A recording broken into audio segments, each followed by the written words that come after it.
it's an election year, and personally, I have no idea what's going on.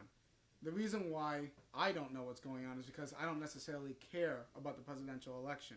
In my opinion, all I see is just two assholes at the end, just two assholes running, and you're trying to figure out who's the little asshole compared to the big one. You choose a little asshole, you don't choose a big one. And that's all basically the election is about. I kind of see what he's saying. I mean, like, I'm an activist and shit. I don't know if I'm gonna vote this year, but generally, like, I'm gonna put our youth into mostly two categories. Obviously, there's other categories, but I'm gonna say most of the youth fall into one of these two categories. One is like materialistic and absorbed in their own shit because there's just so much shit to be like absorbed in, whether it's video games, whether it's movies, whether it's clothes, like whatever. There's so many things to be distracted by in this world that there's no need for a young person to be interested in politics. They can totally find fulfillment in many other places. The other category of young people generally is the disaffected, like, you know, what the hell is with this political system? It's obviously not, like, there's no way that I'm gonna really get what I want out of it. There are just two idiots running, and I have to pick which one is less of an idiot. The whole system is broken. Everyone's just in it for money. Politicians are all corrupt. Blah, blah, blah. The whole system, whatever. And, you know, I'm probably in that second category, generally. So, yeah, that's pretty much the answer of why our youth don't care about politics. It's time consuming enough to try and figure out who you want to be for the next president. All the other elections that might happen, you know, as far as 6 years apart and sometimes as close as 2 years apart, people don't have the time to necessarily look at every single point that every single person is making. Especially when you're voting for, like, largely douchebags. I mean, it seems like we're just accepting the fact that, you know, you're going to have two douchebags running against each other. Is there any way that you can have somebody who just, you know, maybe not necessarily a good guy or girl, but just not that much of a douchebag? Because the douchebag level is just like up here. I'd just like to get it down here, and maybe I'd start to get more interested in, you know, the political system. Unfortunately, it's probably one of those cycles where if we're all not interested and not going to be interested until there's some other douchebag, we're going to miss, some non-douchebag, we're going to miss that time when there's a non-douchebag running. You know what I mean? Yeah. Or we're just going to be fooled by someone who seems like they're not a douchebag, but then turns out to be a douchebag, which a lot of people accuse Barack Obama of. But there's also different ways of being a douchebag. You know, Bush, in my opinion, ruined the country for the 8 years that he was president.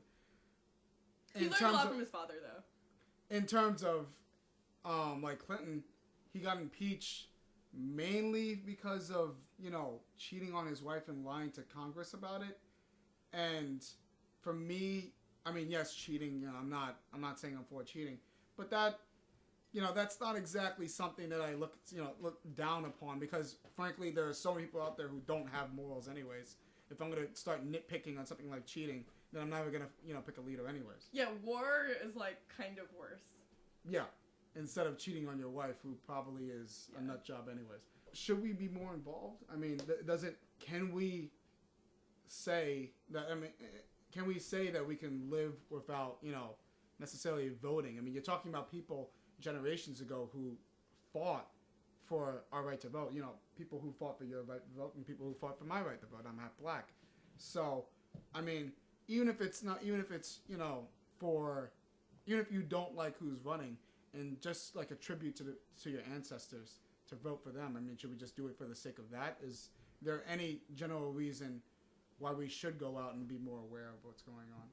Yeah, I mean, you know, I haven't been thinking about it much because I'm like a disaffected youth or whatever. But, you know, I mean, if you're saying it like that, then yeah, I should probably go vote for like a whole bunch of third parties.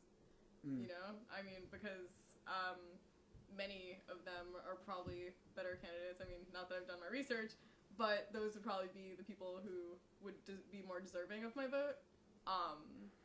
Then again, not participating in a system is a form of protesting it. So by us not voting, hypothetically, it's a form of protesting that system. If we were a pure democracy, it would just be a tyranny of the majority. Everybody, if you just got people, you know, to get on board, 50, you know, to the point where it was 51%, the 51% would always win. Now the thing is that the 51% might not necessarily be right. Their reasons might be corrupt. Slavery was an idea that everybody thought was right for a long time, and now we think of it as to be morally wrong. So there's corruption. But it's still okay for little girls in China to make our clothes. It's a bunch of double standards. Everything is a double standard. Everything is just Double standards. whatever. That sounds familiar. With everything, there's a pro and a con, and in this case, there are a lot of pros that go with the con of the double standard. But that doesn't mean that we can't. Yeah, you want to get a link Check to our that? other video. Yeah. I just, when it comes down to it, I just don't want it to be to the point where it's just gets too much to handle, in the sense that, okay, we're screwed, but we've gotta fix it, but it's just too much of a mess. Kind of like, I mean, what they're saying with global warming. You know, you don't want it to get to that point. Yeah. But that's really what I'm just trying to get at. Bottom line, again, there's no real right or wrong scenario in terms of why people can't vote, or why people won't vote, I should say. But to at least be aware of the fact that there were people who fought for us in terms of, you know, getting the right to vote and having a say, and understanding the reason why, could at least make us more aware as to what's going on, and hopefully get our asses in, you know, the voting booths. And that's hopefully what happens. Don't be ignorant and not vote. Know things and then choose not to vote.